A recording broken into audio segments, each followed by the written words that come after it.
Hola, mi nombre es Mayet Moya. Bienvenidos a esta teleconferencia sobre electrocardiogramas.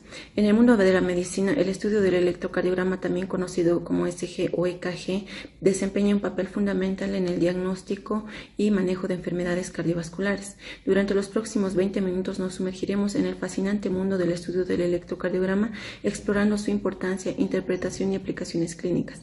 Es crucial reconocer que el corazón es el motor de nuestra existencia y comprender su funcionamiento es esencial para preservar la salud y salvar vidas.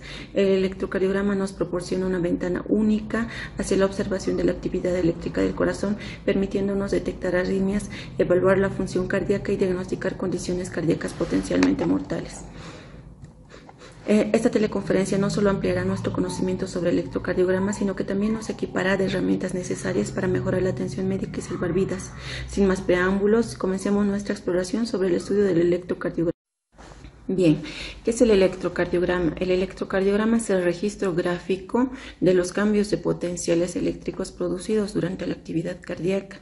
El electrocardiograma existe en varias modalidades, pero nosotros vamos a conversar del electrocardiograma de superficie de 12 derivaciones. Para hablar un poco de la introducción, debemos también conocer cómo funcionan las vías de conducción eléctrica. Como todos sabemos, en el techo de la aurícula derecha nace el nodo sinusal, que es el marcapaso fisiológico del corazón, a partir de donde nacen determinadas fibras que van hacia cavidad, hacia aurícula izquierda, ya sea el nodo auriculoventricular, desde donde va a partir el haz de His, el cual va a atravesar el aparato fibroso del corazón y se va a dividir en cavidades ventriculares en dos ramas, la rama izquierda y la rama derecha. La rama izquierda, a su vez, se subdivide en dos fascículos, son el fascículo izquierdo anterior y el fascículo posterior izquierdo de la rama izquierda, correspondiente en el ventrículo izquierdo. Hablando acerca del papel, el papel en el que se debe imprimir un electrocardiograma siempre debe ser milimetrado para poder realizar una lectura correcta en este sentido. Existen trazados estándar a los cuales, para los cuales existen determinados valores de ondas e intervalos y segmentos para su correcta lectura. Los valores estándar a los cuales se imprime el trazado electrocardiográfico es a 10 milímetros por milivoltio y a una velocidad de 25 milímetros por segundo y con determinado filtro. Es a estos parámetros estándar a los que nosotros nos vamos a ir refiriendo, sin no decir que también si está realizado en otros parámetros también es válido, ya que en determinadas circunstancias se puede realizar el trazado a otro voltaje y a otra velocidad en determinadas patologías. En cuanto a la técnica para realizar el electrocardiograma, debemos conocer algo de anatomía, a partir de donde nos vamos a ir ubicando en la posición de los diferentes, en la colocación de los diferentes electrodos. Conocemos que el ángulo de Lois es el punto desde el cual nosotros vamos a iniciar a realizar el colocado de los diferentes tipos de electrodos. El ángulo de Lois, la parte de abajo, es considerado que es el segundo espacio intercostal, a partir de donde contamos al tercer y cuarto espacio intercostal, en donde vamos a ir empezando a localizar los electrodos de la serie precordial.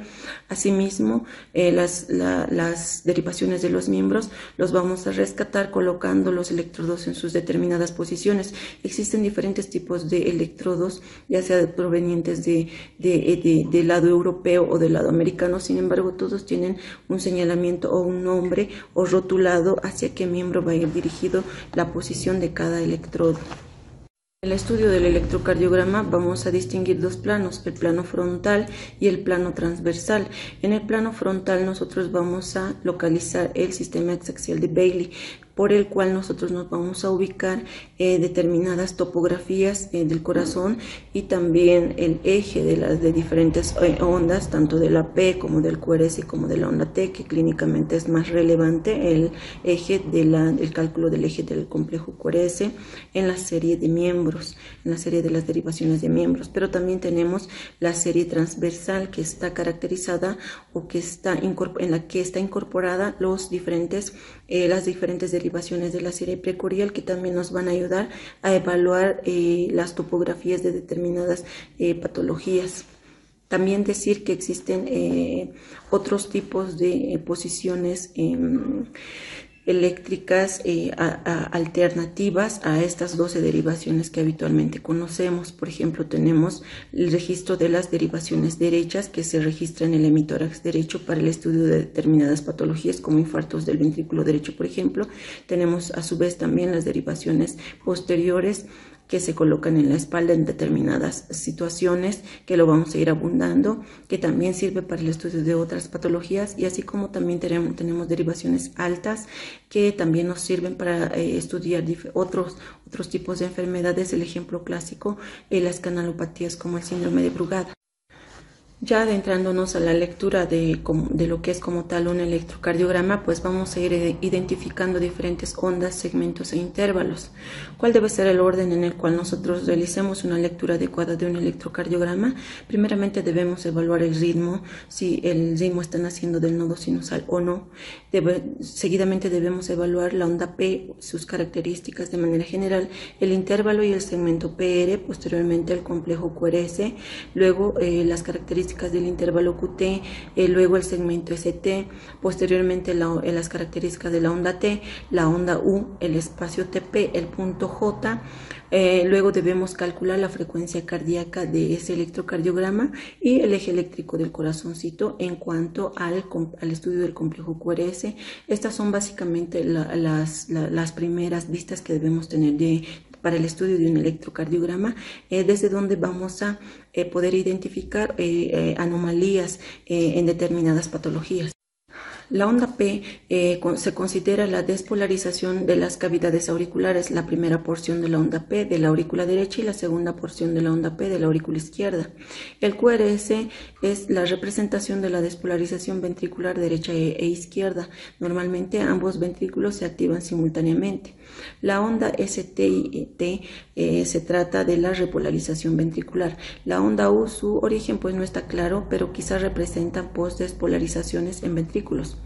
El intervalo PR es el tiempo de inicio desde la despolarización de las aurículas hasta el inicio de la despolarización ventricular, es decir, del complejo QRS. La duración del QRS es la duración que representa la despolarización del músculo ventricular. El intervalo QT representa la duración de la despolarización ventricular y la repolarización. El intervalo de R a R representa la duración de un ciclo cardíaco ventricular completo, y de P a P la duración de un ciclo auricular completo. Hablando de manera general sobre la onda P nos señala si el ritmo está naciendo en el nodo sinusal o si existe un ritmo ectópico. El ritmo normal del corazón es el que nace del nodo sinusal y pues se va a representar en el electrocardiograma con la graficación de la onda P. Desde allí se transmiten al resto del sistema específico de conducción eléctrica. El ritmo sinusal normal se caracteriza por una onda P positiva en D1, D2 a BF y de B2 a B6. Siempre debe ser negativa en ABR y en ocasiones en D3.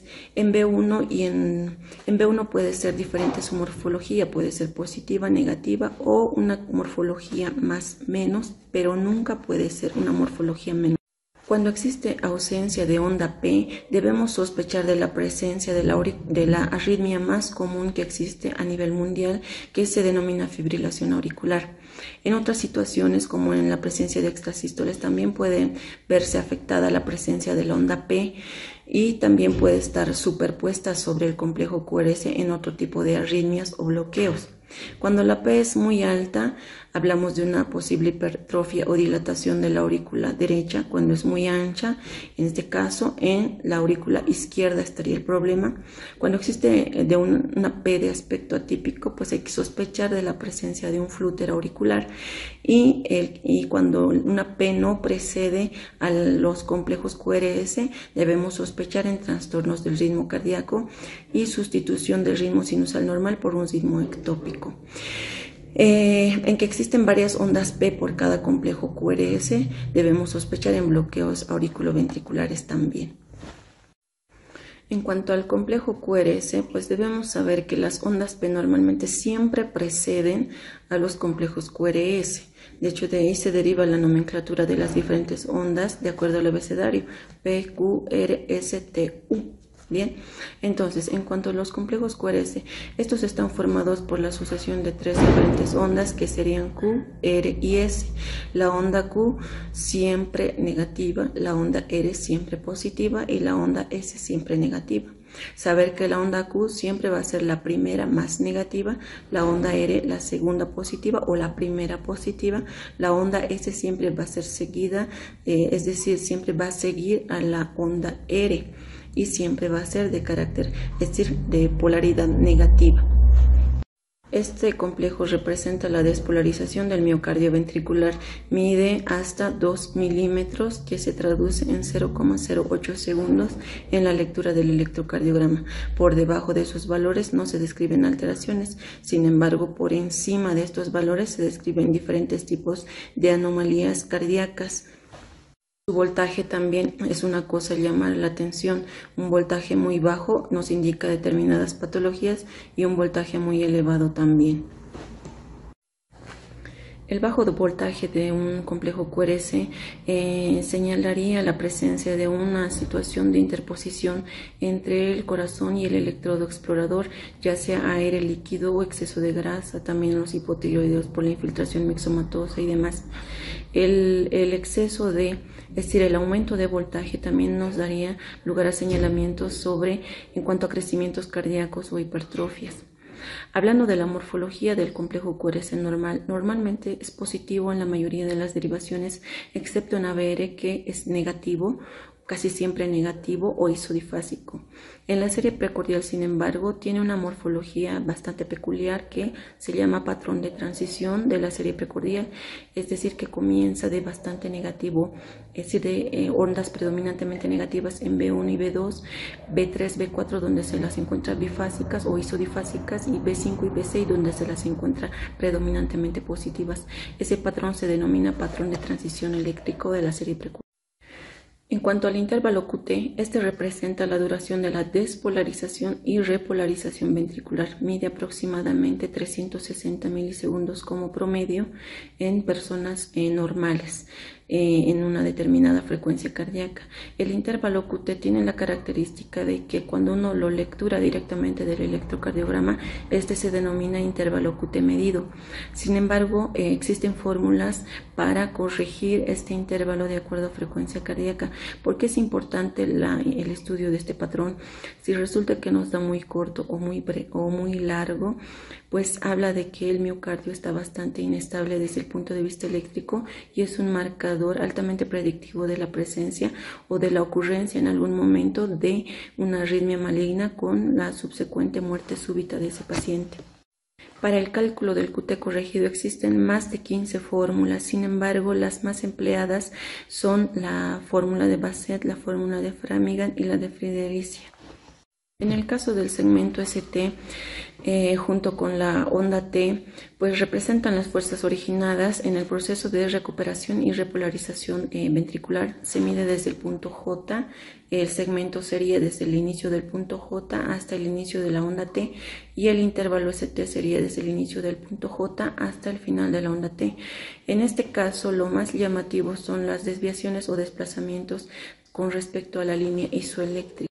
Estos desplazamientos pueden originarse en situaciones patológicas o fisiológicas. Fisiológicamente, su desplazamiento es de 1 milímetro en las derivaciones estándar y hasta 2 milímetros en las derivaciones precordiales. Existen disímiles morfologías del segmento ST o del intervalo ST que pues pueden ser fisiológicamente presentes, pero hay que diferenciarlos de situaciones patológicas, que es lo cual nos constituye un reto. Por ejemplo, los desplazamientos positivos cóncavos pueden hablarnos de la presencia de vagotonía en el caso de las personas jóvenes. Sin embargo, cuando es convexo hay que sospechar de la presencia de infartos o pericarditis. Los desplazamientos negativos cóncavos podrían darnos a pensar en la presencia de angina de pecho o de intoxicación digitálica, y las convexas, hablando de los desplazamientos negativos, por sobrecargas sistólicas ventriculares. En cuanto a la onda AT, que traduce la repolarización ventricular, esta aproximadamente mide hasta 0.25 segundos o 250 milisegundos, con un ascenso más lento que el descenso. Es por lo general más prominente en la serie precordial y de esta onda es importante la orientación positiva o negativa de la misma.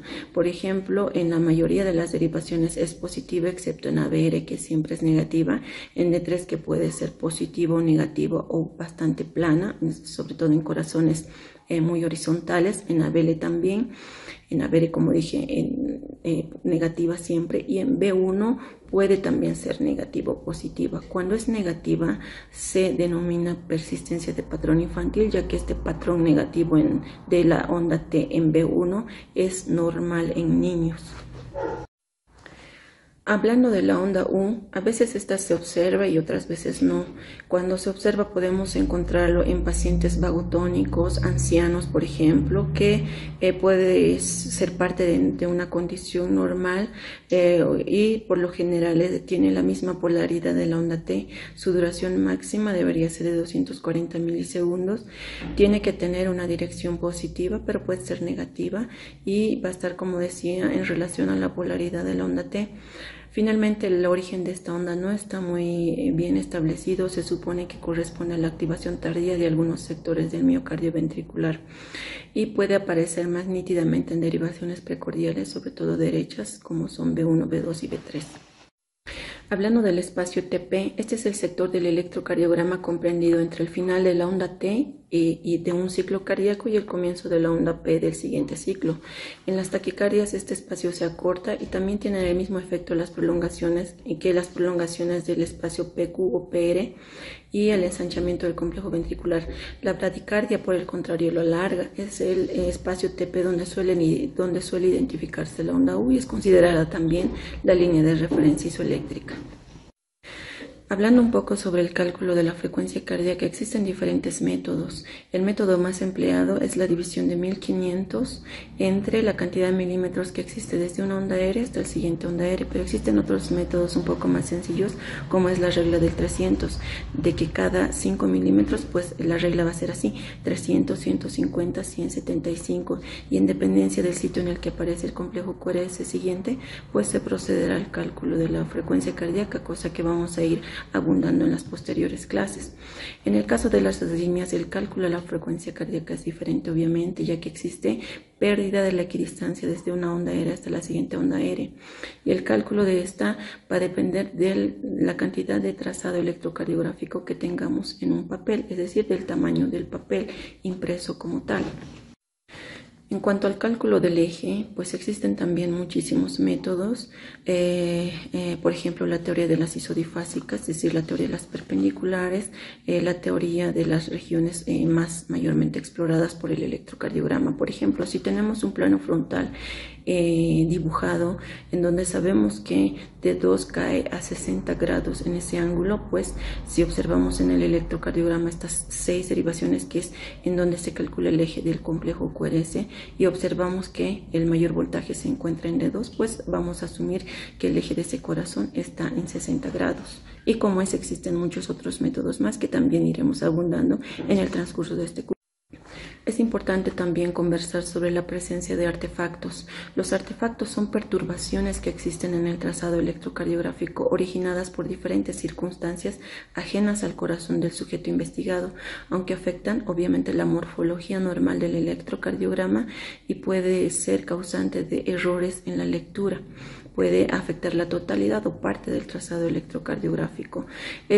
¿Cuáles pueden ser las causas de la presencia de artefactos?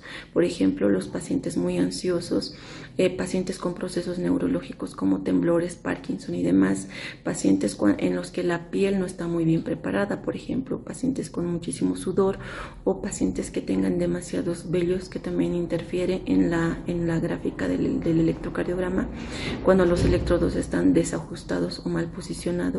También la proximidad a las instalaciones eléctricas propios de otros equipos, interferencia con corrientes, la calidad del material de construcción del mueble en el que se toma el trazado, incluso la ropa, la presencia de ropa, la conexión a tierra puede ser inadecuada, la pérdida de contacto, y pues casi siempre es necesario permitir el calentamiento del equipo al menos 10 segundos antes de comenzar el trazado para que estemos libres de la presencia de estos artefactos. artefactos.